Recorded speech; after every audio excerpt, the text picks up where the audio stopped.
Hello friends, नमस्कार। मैं Lalji Baghel, Baghel study के इस ऑफिशियल यूट्यूब चैनल पर आपका स्वागत करता हूं। फ्रेंड्स, आज हम सामान्य हिंदी के सेगमेंट अव्यय पर डिस्कस करेंगे फ्रेंड्स। तो अव्यय फ्रेंड्स हम दो पार्ट में लेकर आ रहे हैं। फर्स्ट पार्ट आज हम पढ़ाएंगे फ्रेंड्स आपको, और सेकंड पार्ट नेक्स्ट डे। तो चलो शुरू करते हैं। अव्यय क्या होता है फ्रेंड्स?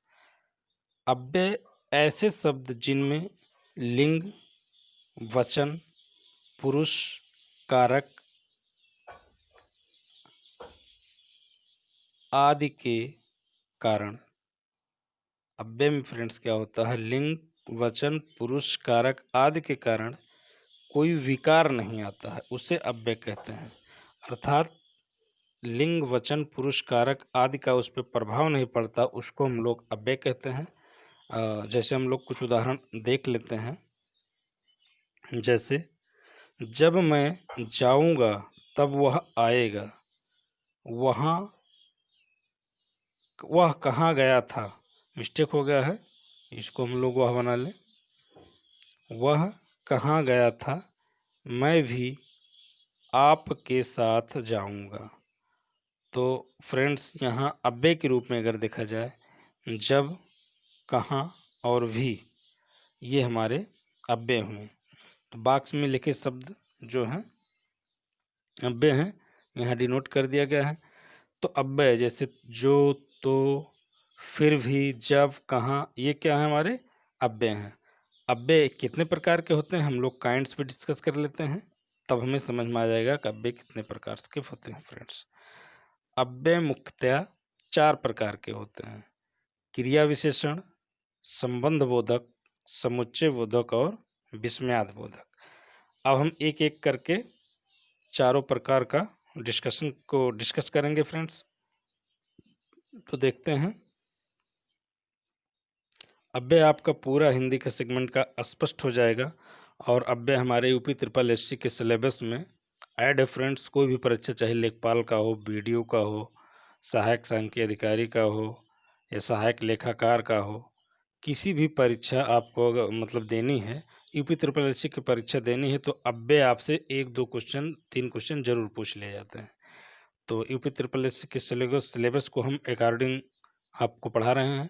तो इसमें ध्यान देने वाली बात है, अव्यय आपका कन्फर्म हो जाना चाहिए। तो अव्यय चार प्रकार के होते हैं, जिसमें से पहला प्रकार आपका है क्रिया विशेषण। जिस अव्यय से क्रिया विशेषण या अन्य क्रिया विशेषण की विशेषता प्रकट हो, उसे क्रिया विशेषण अव्यय कहते हैं। जैसे, राम धीरे धीरे पढ़ता है, आप कब आए, वह कल अवश्य आएगा। तो फ्रेंड्स, यहाँ पढ़ता है, आएगा, आए क्रिया से संबंधित है। इसमें जो विशेषण लगा, क्रिया विशेषण, अर्थात धीरे धीरे पढ़ता है, कब आएगा, अवश्य आएगा, तो ये क्या होगा? क्रिया विशेषण अव्यय हो गया। तो इसको बॉक्स में मैं बना दिया हूँ, जिससे कन्फर्म हो जाए कि कौन सा इसमें से क्रिया विशेषण अव्यय है। तो बॉक्स में जो शब्द है वो क्रिया विशेषण है। अर्थ के आधार पर क्रिया विशेषण भी हमारा जो कितने प्रकार का होता है? 4 प्रकार का होता है। तो साथ में हम डिस्कशन करते चलेंगे कि अर्थ के आधार पर क्रिया कितने प्रकार की होती है। तो 4 प्रकार की होती है, जिसमें पहला प्रकार आपका होगा स्थानवाचक क्रिया विशेषण। स्थानवाचक क्रिया विशेषण में जिस क्रिया विशेषण से स्थान और दिशा की सूचना मिलती है, उसे स्थानवाचक क्रिया विशेषण कहते हैं। जैसे यहाँ, वहाँ, भीतर, बाहर, ऊपर, नीचे आदि। अर्थात स्थान से संबंधित अगर हो, तो उसको हम लोग स्थानवाचक क्रिया विशेषण कहते हैं। इसी प्रकार से कालवाचक क्रिया विशेषण है। अब कालवाचक में समय देखा जाएगा। तो कालवाचक में अगर देखते हैं, तो जिस क्रिया विशेषण में काल या समय की सूचना मिले, उसे कालवाचक क्रिया विशेषण कहते हैं।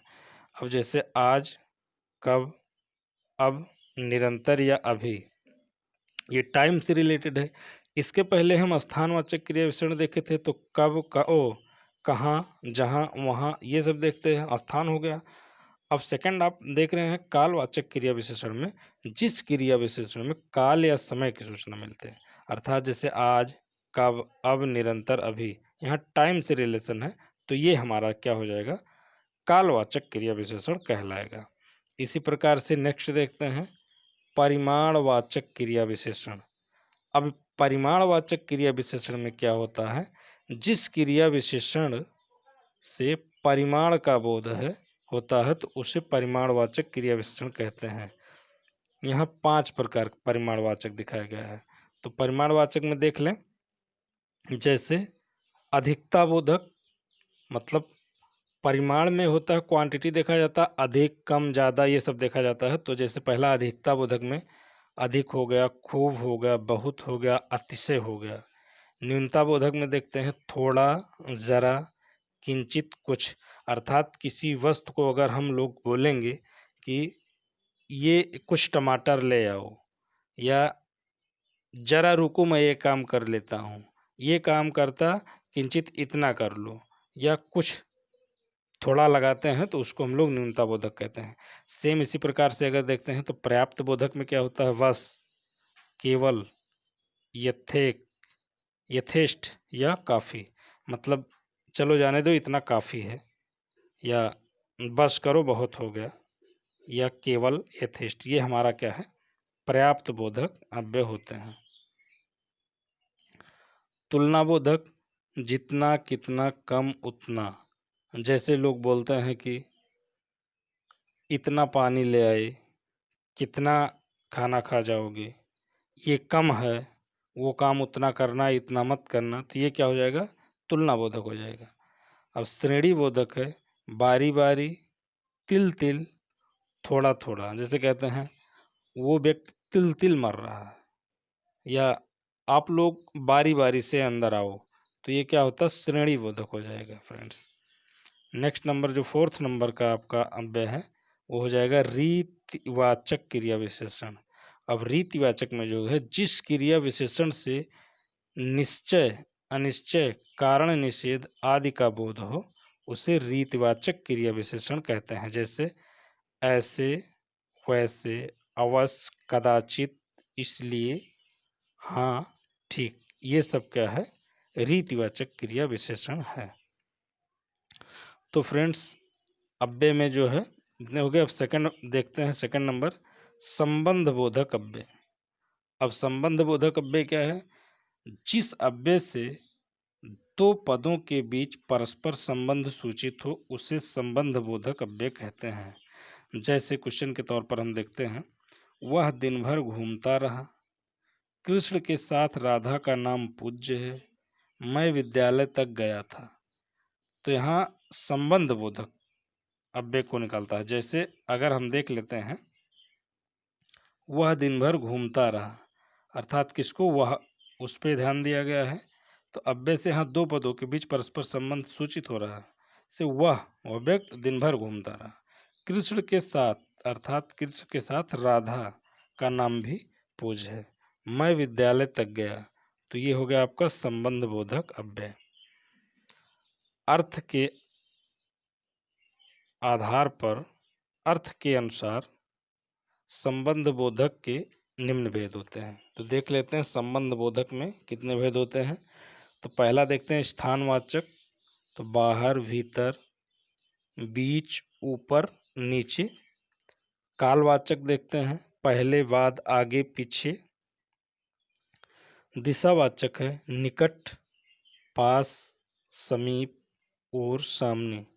ये दिशावाचक है कि सामने से आओ, उनके निकट में बैठो, समीप और आ जाता है।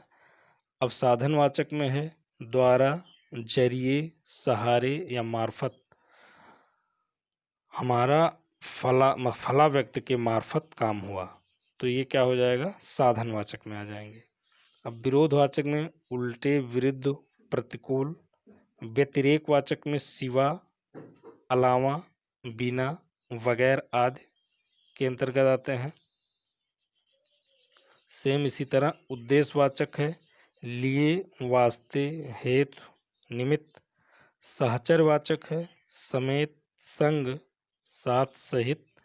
ये फ्रेंड्स मैं उदाहरण के रूप में उसके शब्द को रख रहा हूँ, जिससे आपको देखने में ये कन्फर्म लग जाए कि हाँ, ये किस किस प्रकार का अव्यय है।